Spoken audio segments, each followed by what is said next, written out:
Good morning, this is Avraham Shira for Nahar Shalom and the Chabura. This morning we're going to continue in Masechet Berachot, dealing with some interesting blessings about the houses of Jewish people and the houses of the nations and the house of God. And of course, a human being himself is compared to a house. I want to remind everyone that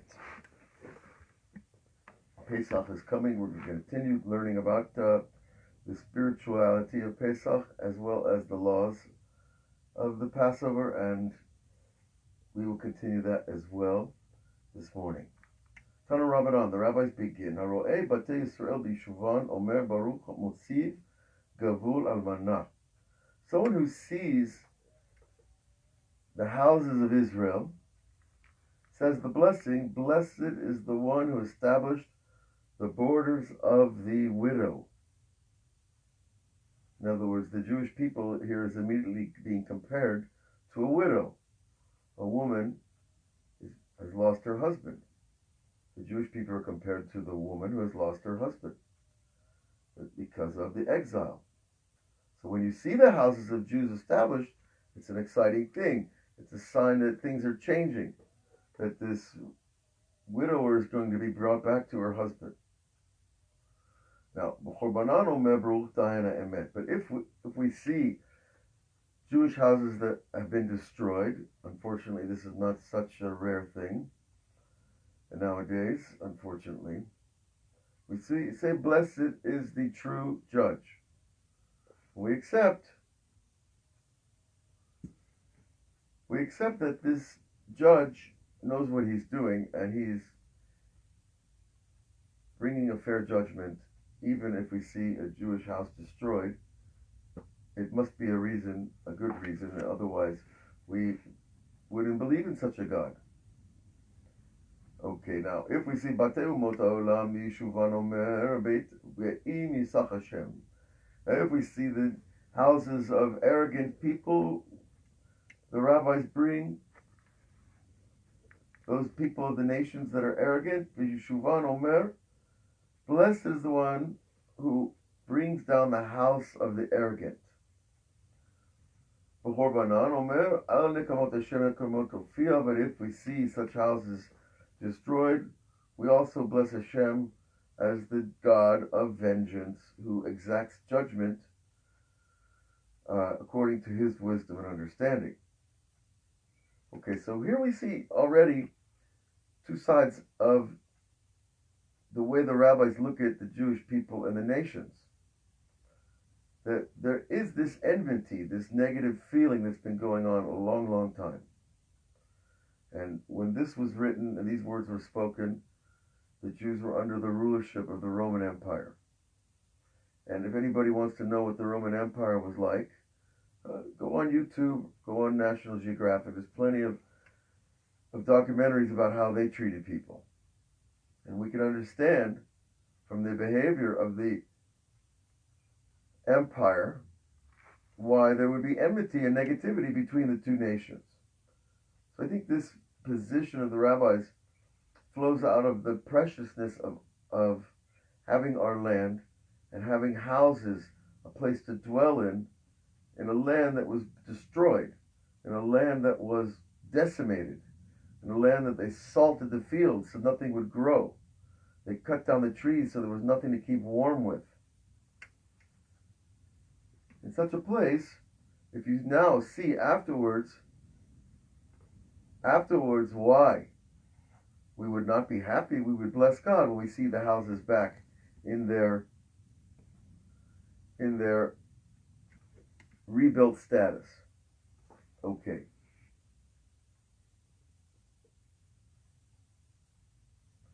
Now, Ula v'Rav Chisda v'Uka Azle b'Orcha. These two great Hachamim, Ula and Rav Chisda, were once going on the road. Ki samula pitche de Rav Huna bar Hanilai. And when they got to the house, in the doorway of the house of Rav Hana bar Hanilai, this other Chachamim, Nagad Rav Chisda v'Tnach. Rav Chisda, he let out a large groan.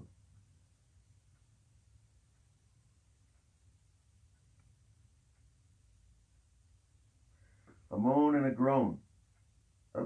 Obviously a rather apparent gesture for someone who's just arrived at your house. And certainly they know each other, they're friends, they're hachamim. So Ula asks him, why are you moaning and groaning? And he brings a pasuk from Rav, who was an earlier chief rabbi, a pasuk that seems to contradict the moaning and groaning of Rav Chisda. This is Rav said, Nahar shoveret chetzi gufo shel adam, that when a person moans and groans, it breaks half his body. In other words, a power is taken, put into that moaning and groaning, it can break half a person's body. What does that mean, half a body? What does it mean to have a broken body? We know it means that basically your strength is diminished, your power is taken away. But it says from Hetzi Gufo, what does that mean? Well, he's going to bring another verse. Shneimar, V'ata ben adam e'anach v'shivron matnayim v'chulei. And he says, he brings another piece of Navi, that you, a man, God is saying to the prophet Yehezkel, Ata ben Adam, you are a man, enach b'shivron matnayim. You should moan and groan with the breaking of your hips. What does that mean? The breaking of the hips. Well, we know that a person's hips, the whole midsection is what really a person's strength comes from there. Anybody who studied martial arts knows this. Certainly wrestlers know this. And a lot of other types of people, athletic type people, know the real power is around a person's stomach and his hips. Because when that's strong, everything else follows. But if that's weak, everything else is weak. So the shivaron hetzi gufo, that the breaking of half a person's body, is to the hips. And that's what Rabbi Yochanan says, Amar af kol gufo shel adam. Rabbi Yochanan adds more. He says, no, not just half a person's body, but his entire body is broken when he groans and moans. Vayaki amru elecha al ma ata nenach v'amarta el shmu'ah ki ba v'names kol lev.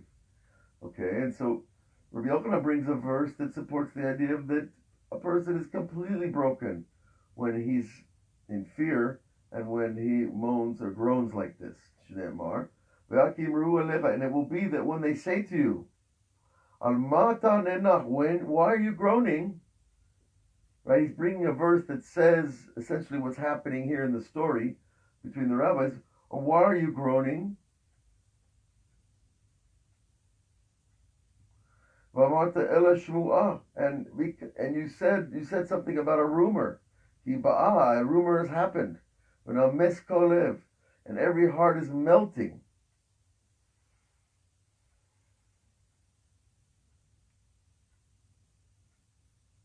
And he goes on with the pasuk, the Rav brings full kol yadayim, and all hands are weakened.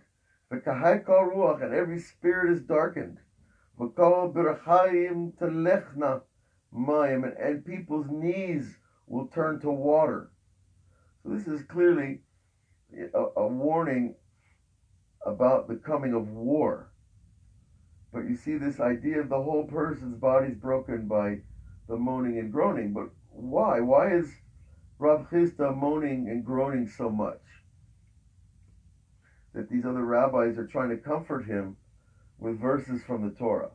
Which is a common thing that rabbis will do, is that they'll bring verses from the Torah to try to make their colleagues feel better, which is a nice thing.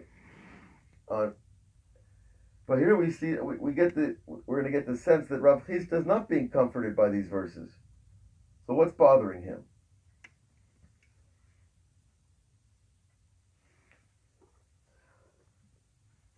Marlo, he said to him, how will I not moan and groan? Beiter da'amu ba'shitin afiyata b'yama v'shitim afiyata b'leila v'afiyan v'kol man tzarich ולא שקל ידה מן כיסה דסבר דילמה עתי עני בר טובים ואדמתו לא לכיסה כמכסף. And so he's got quite a long answer. We're going to translate, folks. He says, why am I groaning? I see a building that once had 60 bakers in it, that worked day, and 60 bakers that worked at night. And they baked bread for anybody who needed it. Meaning, whether they even had money. And the owner of this massive bakery industry wouldn't even take his hand out of his pocket. Why? Why does a person, the owner, a rich guy, not take his hand out of his pocket? Because perhaps a poor person who is the son of good people will come. And if he sees me put my hand in my purse, in my pocket, to give him some money, he's going to be ashamed. So that's a very interesting thing if you think about the imagery. You know, there are beggars everywhere, people that need to ask for money. Lo aleinu, but it happens to people of all status. The high and the low sometimes need. Sometimes the guy doesn't ask for $1. He picks up the phone to the bank and asks for $1 million. You know, or to his friend, because everybody gets in trouble in time. But this baker was such a kind-hearted person, he wouldn't take his hand out of his pocket from giving so that the other person wouldn't have to ask and be embarrassed. Because we all know it's embarrassing to ask for money. And certainly in Eretz Israel, we've known such things a long time.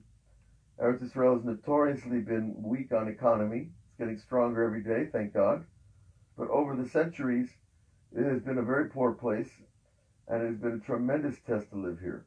And people ask for money. But it's a bigger mitzvah if I give him the money before he has to ask. Because I don't embarrass him by making him ask. And so you see the mentality of this baker who had all these employees baking day and night was very kind-hearted, and this protecting somebody else from shame is considered one of the great mitzvahs of the Torah, especially when he's in need. So with all of that said,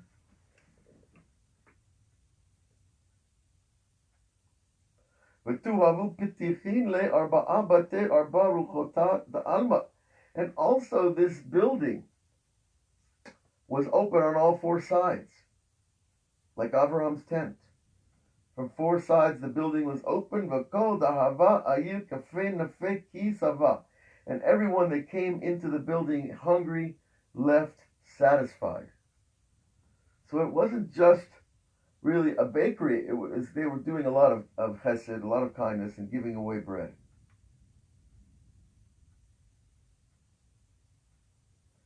Okay, what else happened in this place? Why?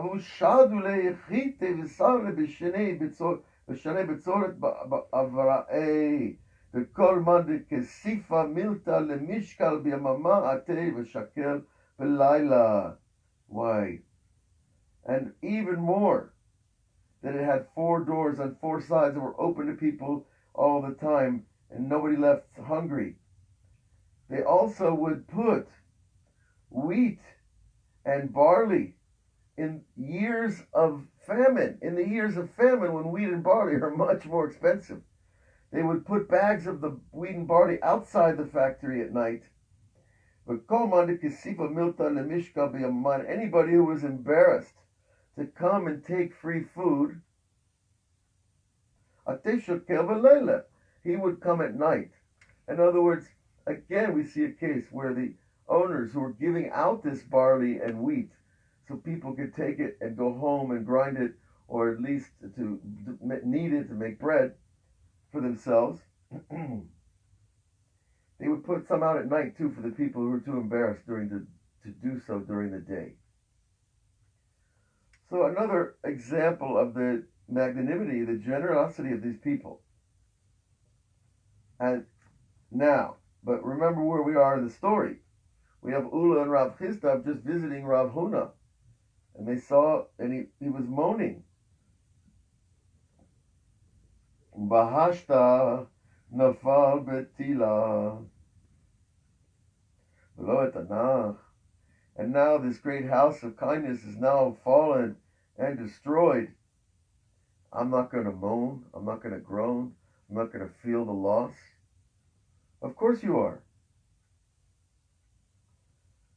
Okay, so we've answered our first question, why Rav Chisda made such a emphatic, emotional gesture, and we get this answer that this great enterprise has been destroyed. Remember what we were just blessing about? That if you see a house, a Jewish house in Israel, you make a blessing because there's been so many destroyed houses. And now we get an example of a great house that was destroyed. Where is this going? Amar lehab haki Rabbi Yochanan, miyom shecharav Beit HaMikdash, from the day that the Beit HaMikdash was destroyed, of course God's house, nigzara gezerah, a decree was declared, al betehen shel tzadikim shicharavu.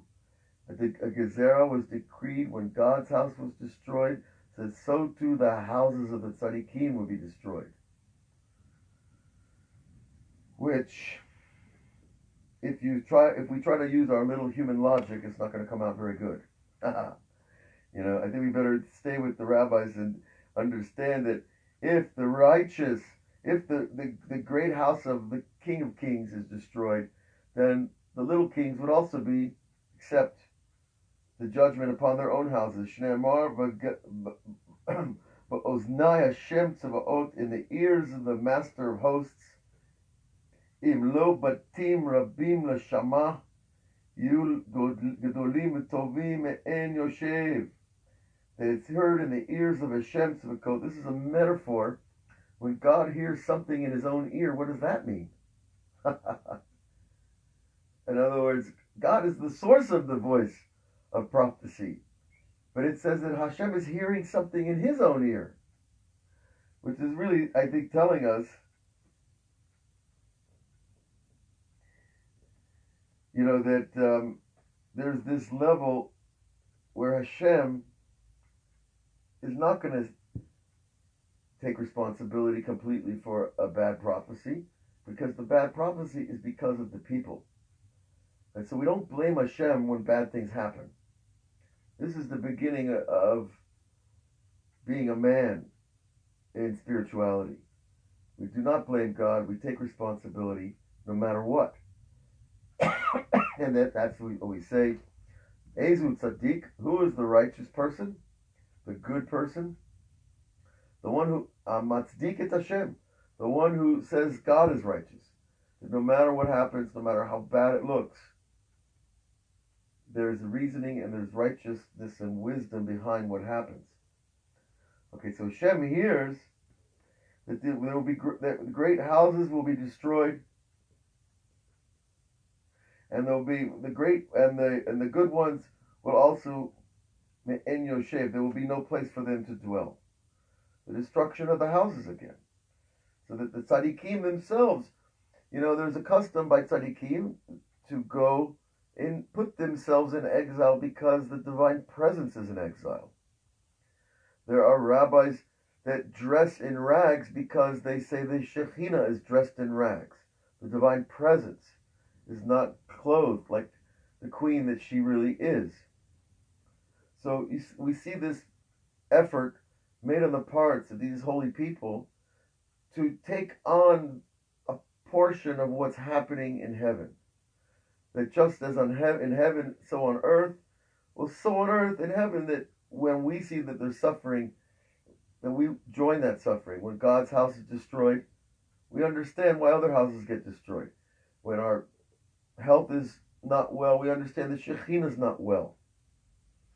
So we're constantly comparing the experience, some kind of divine mystical experience, to everyday human experience. They're not separate. Of course, we have a good side, though. Rabbi Yochanan comes along and says, Atid, Amar Rabbi Yochanan, Atid, HaKadosh Baruch Hu lachzeran leYishuvan. In the future, he will bring them back. He will bring the exiles back and to their lands, to their dwelling places. You know, when I heard this 30 years ago, I said, I'm going back. I'm going back to get my land. I'm not going to stay here in LA. When I finally understood that this prophecy is happening, it's living now in our generation, and the chance is here now to come back to the land and find that ancient inheritance of our forefathers. It sounds better than an apartment on Sunset, you know, on Melrose. And we did that, and God did give us land here in Eretz Israel. Now, of course, there are other people that argue against it, and they're making international arguments against Jews dwelling in the land, etc. But we know what this is really all about, and we're not even going to attend it or address it. But nonetheless, there's this future promise, and we're living it now. Shneimar, Shira malos leDavid, abotchim b'Hashem kahar Tzion. A song of ascents to David. The one who trusts in Hashem is like the mountain of Zion. The trust is like a mountain. It stands strong. It doesn't go anywhere. When you really trust in Hashem, you're not moved by the things of this world. Your trust is a mountain, and you will not be made afraid. Not by lions and tigers or bears or governments or terrorists. That's the whole job of a terrorist, to put fear in somebody else. But when you have fear of Hashem and trust in Hashem, you're not afraid. You can walk through the fire. And just like in the future, God will cause the mountain of Zion to be re-inhabited, so too the houses of the righteous will, in the future, God will restore them to their dwelling places.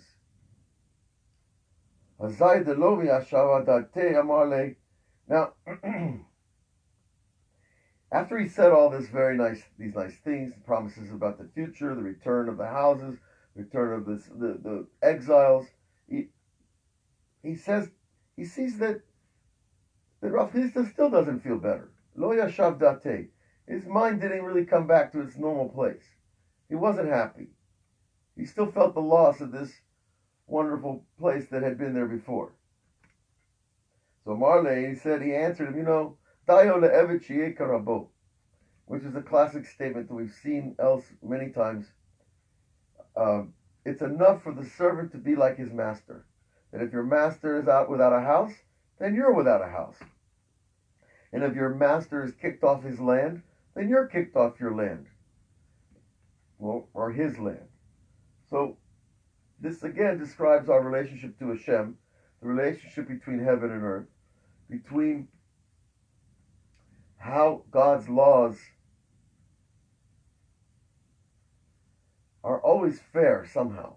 There's always a way to see that no matter how negative things look, there is a positive side to it, and we have to turn it around. And even like Rabbi Akiva saw the foxes running out of the destroyed Beit HaMikdash, and he laughed, and they asked him why he laughed. He says, because now I know that if the Pasuk says that foxes will be running out of the Beit HaMikdash, and now I see it happen. So I see if the negative prophecy happened, my friends, then the positive prophecy has to happen. That Hashem is fair. The negative prophecies don't have to happen. If we do enough tshuva, God willing, if God's favor is with us, the negative prophecies don't have to happen, but the positive ones will happen. And so we see that there's this overriding confidence in Hashem, that Hashem will come through no matter what. And that's our mountain, and that's why a person of faith is called a mountain, because he can't be moved.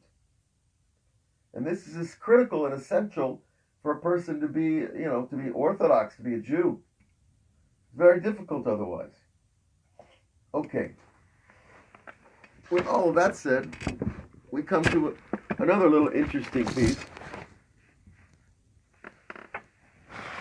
concerning the graves of tzaddikim. The Gemara says, Tana Rabbanan, Ro'eh kivrei Yisrael, Omer, Baruch Asher yatzar etchem bedin, v'zan etchem bedin, v'kekel etchem bedin, v'asaf etchem bedin, v'atid kayem lakimchem bedin. So this is one of the strongest statements of the rabbis about the revival of the dead. Yesterday we spoke about reincarnation a little bit in relation to the generation that started with Adam and then had to come back over and over and get repaired each time. We spoke about that in the Arizal yesterday. Well, here we have reincarnation promised to everybody. Tana Rabbanan, the one who sees the graves of Israel, what do we bless? The graves here are the graves of righteous people that are all over Eretz Israel. Blessed is the one who created you in judgment, and the one who nourished you in judgment, and gave you life force in judgment, and brought you here in judgment, and in the future will establish you in judgment. That all is in judgment. And here, judgment is not negative. Judgment here is perfect fairness, precise balancing between, also what we spoke of yesterday, the balance between good and evil and the mixture of the two. So this blessing applies to any graveyard, by the way. We see it engraved and on plaques outside Jewish graveyards. It's something we say when you come to the graveyard. It's a reminder, really, of, where we end up, more or less, sooner or later, as they say. Okay. More, Debrei de Ravina, Misayim Ba, Mishmei de Ravi Nachman. Now, this Rav brings in the name of Rav Nachman, V'yodea mispar kulchem, and God knows the number of you, every one of you. V'hu atid lechayotchem, and in the future He will bring you back to life, lekayem etchem, and give you established position in the world to come. Baruch mechayei ametim. Blessed is the one who redeems the dead. You know, this is one of the most difficult concepts in Judaism. It seems to me the most beautiful promise you could ever imagine, that we really do have another place to go, a better world than this one. And that the better world is built by our good deeds here. Okay? And so we are hearing a promise. And what if most of the world says, what? Are you kidding? You're telling me to believe in the revival of the dead, that graves are going to open up? What is this, a horror movie? No. We don't understand exactly how it's going to happen. We have Ezekiel, it has the vision of the dry bones, has a little image about what happens over there. It's pretty shocking. But we have to understand that the revival of the dead is only the return to the perfection from which we were drawn. The revival of the dead only means that we are reattached to the endless, living, eternal being in a way that we come back to ourselves. Because the world has been perfected and all the evil has been removed, and the only thing that is left is pure goodness. So when people argue or make noises or make fun, which is even worse, make fun of the ideas of the revival of the dead, etc., etc., sometimes it hurts, it hurts our faith, it can attack our belief system, it can make us question. But we have to understand that in the whole structure of the world, the structure of the universe, the way we are taught and see it in the books of Kabbalah, it makes perfect sense. It has to be. Just like reincarnation has to be. There has to be a fair way for souls to get a second chance, because God is constantly giving second chance. And the book of reincarnation says a righteous person can get 1,000 chances. 1,000 chances to fix what we need to fix here. So we shouldn't have any despair or worry. Now, of course, it's easy to talk about, but it's certainly a different thing to feel it inside. And the way we feel it, of course, is through the years of work, of learning, of praying, of meditating, of asking difficult questions, of hearing things that we haven't heard before, until the whole structure starts to make a picture in the mind that works. And that, of course, is the inclusion of heaven and earth, Gan Eden Elyon, Gan Eden Tachton, and Olam Hazeh. They all have to be reunited together. All right.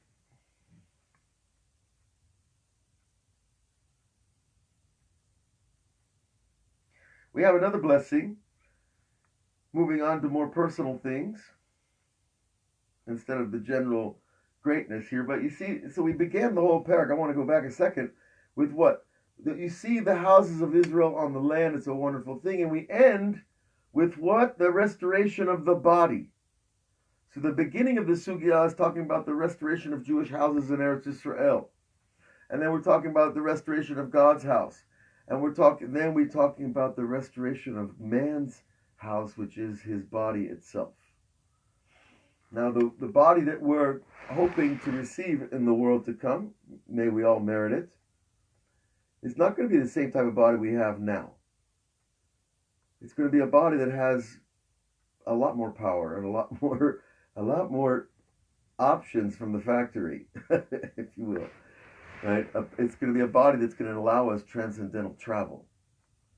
Right? That the level, we're promised that the level we'll receive is the level of the tzaddikim of the generation. We know the tzaddikim of the generation do have the ability to leave their bodies and return to them. So that's a blessing that very, very, very few people ever achieve. But in the future, all the bodies are going to have this power. The book by Rabbi Avraham Azulai, called Hesed LaAvraham, says that in the future the souls that live in Israel will be able to go up and down to heaven to learn Torah, just like Moses did when he went up on the mountain for 40 days and nights. That regular people, what we call regular now, they're not so regular, but in that future level, everybody will be able to sit down in their chair at the synagogue, close their eyes, meditate, go up to Gan Eden, hear Torah, come back down. And it's interesting over there, he writes that the souls from Chutz La'aretz going to say, well, we want to do that too. And the answer that he gives is, no. You stayed in Chutz La'aretz because you wanted all the wealth of the world, and so you're getting all that wealth. But the people who came to Eretz Yisrael for the spiritual wealth, they're getting the spiritual wealth. The ability to go up to Gan Eden and hear Torah in Hashem's yeshiva. What more could a person ask for? So it's Mida Keneged Mida again. That the people that choose wealth over spirituality, well, they're good people I'm talking about. They're not bad people. They're good people who chose the material success. And they're going to be given the ultimate material success. But the Chesed Avraham writes over there, but they should not expect to get the gifts of the people who live in Eretz Yisrael, because the people who came here for spiritual gifts. They didn't come here to hoping to rebuild Beverly Hills. So again, we see the balance of things between heaven and earth.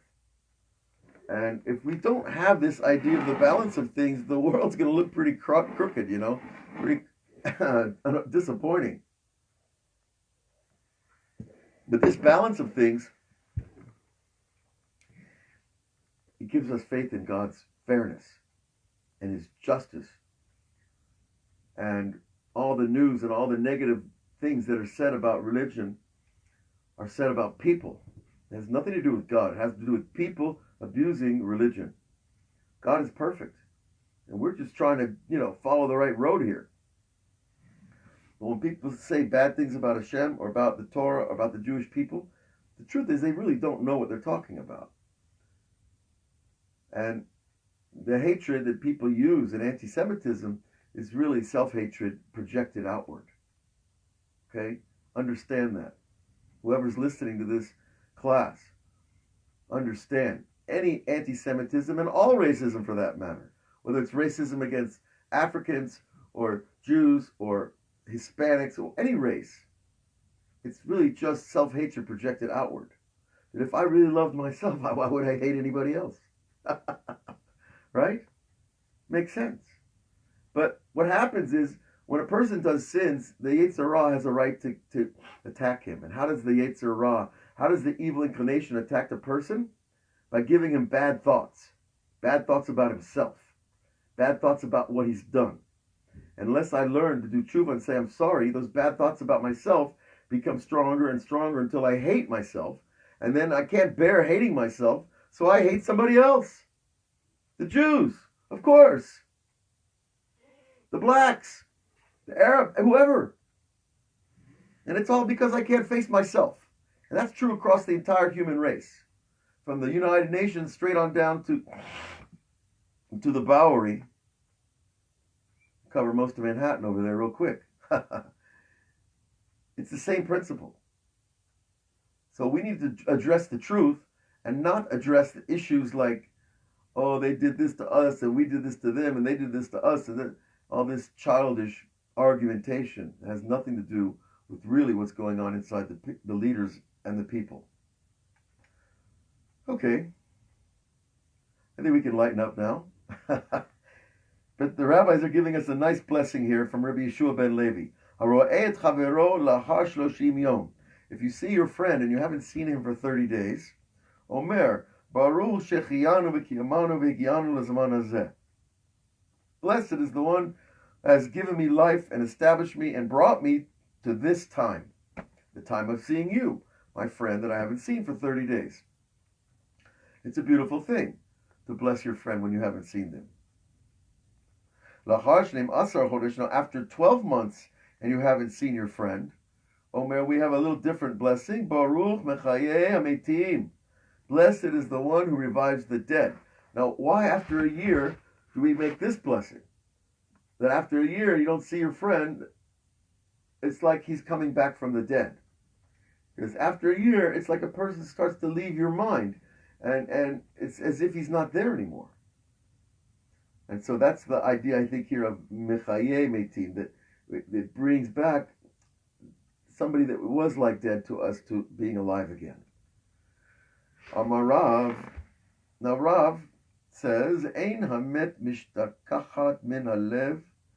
He says, the dead person is not forgotten from the heart, ela lahar shneim asar chodesh, until after a year. That there's this forgetfulness that takes place after a year concerning those that we have died. People that we care about, we've loved. Of course, the people that we're really, attached to with deep bonds of love. We're going to remember them. But that first year, there's a transition, I think Rav is pointing out here. And it's a difficult thing to deal with. I remember a funny story from Rav Yisrael Odesser, who, he was 104 years old, I believe, when they asked him, said, what is it like to be 104 years old? And he looked at it and he said, well, I don't know anybody anymore. Imagine. You get so old that everybody else dies and everybody that you knew is gone. The only people left are people you don't know. It sounds rather lonely.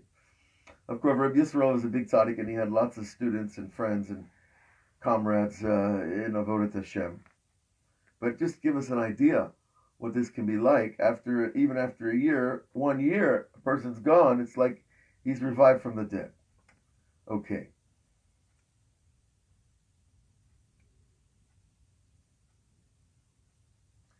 And the Rabbi, he brings a pasuk, right, that no one, a dead person is not forgotten until after a year. Shneimar, he brings up a verse, v'nishkachti kamet milev, and I was forgotten like a dead person from the heart. Aiti kekli oved, I was like a lost vessel.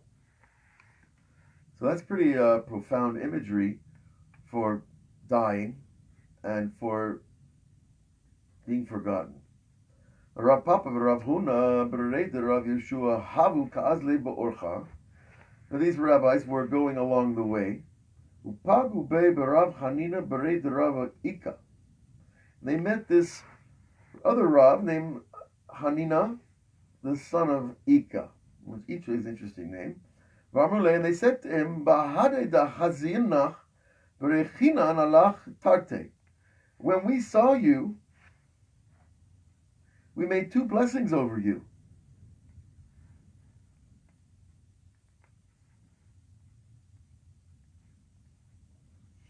Okay. We saw you made 2 blessings over you. Baruch asher chalak me'achmato lire'av.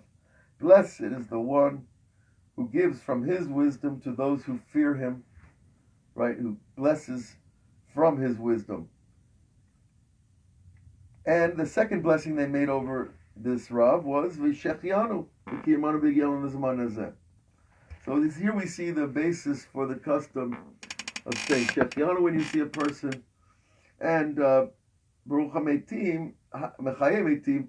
You know, it's a funny phrase to say to people, even if you have to say, "Wow, you're revived from the dead." It can be a little unsettling to hear that said about yourself. It's something we'll have to deal with eventually, anyways. Now, Amar Lahu, so this gentleman said to the rabbis, Anna nami kevan de chazintchu chashtechinchu alayu keshitin ravavon beit Yisrael. So this, he answers these other rabbis and says, when I saw you, I also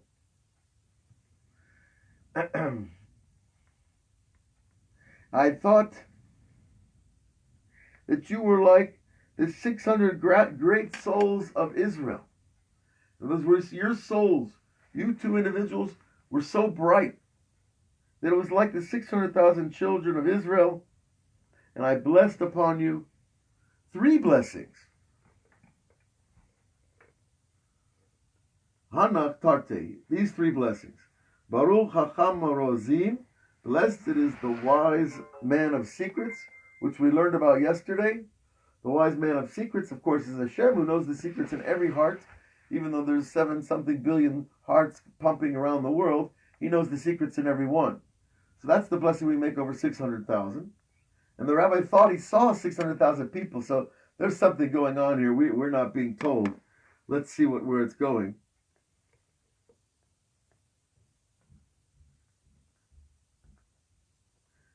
Okay, and the second blessing,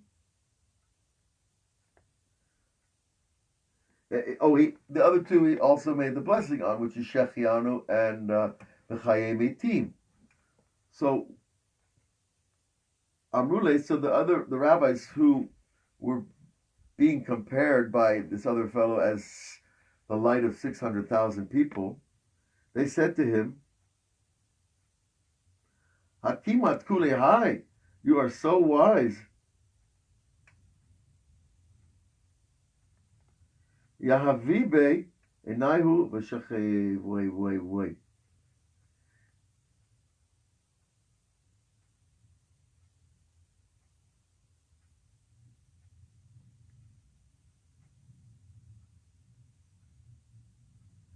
I'm not. The literal words are, they put their eyes on him, and he passed away. Well, that doesn't sound too happy. Let's look over in Rashi. What could that mean? Why would they? We seem to be in a very positive context here. The rabbis usually don't put their eye on somebody to take them out unless there's really something big going on.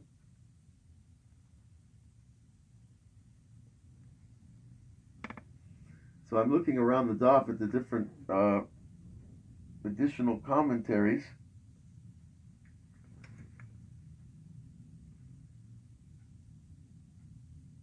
Okay, here it's brought down by Rav Steinsaltz. Hakimai kulehaya, you're so wise that you can add a blessing. I think that's the basic shot, is that they're saying he made a blessing that was not according to the halacha. he added a blessing from his own will, which doesn't sound like a very terrible thing, certainly not something you die for. But let's see what the Rav says down here. He says, Sheberachta Baruch HaChamarazim, when you made the blessing over 600,000, as if we, two of us, or three great rabbis, were like 600,000, which is, okay, it's a bit of an exaggeration, but still, right? When he made that blessing, mechavanat levarech et gedulat Hashem, shemekir datam shel hakol af shel ameluv muflagim b'chukma. Lakir mihem ele shalem advar.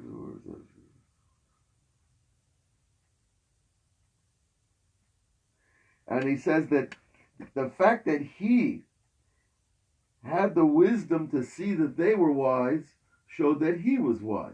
So there's a level where you have to have a certain amount of wisdom to really recognize wise people. And if you don't, then you won't be able to recognize them. The people will all seem the same to you. And that's not necessarily a good thing, because we're here to make quality distinctions in order to make good decisions, right? And so that the Rav touches on, but he really doesn't touch our question, why they put their eye on him and away he went.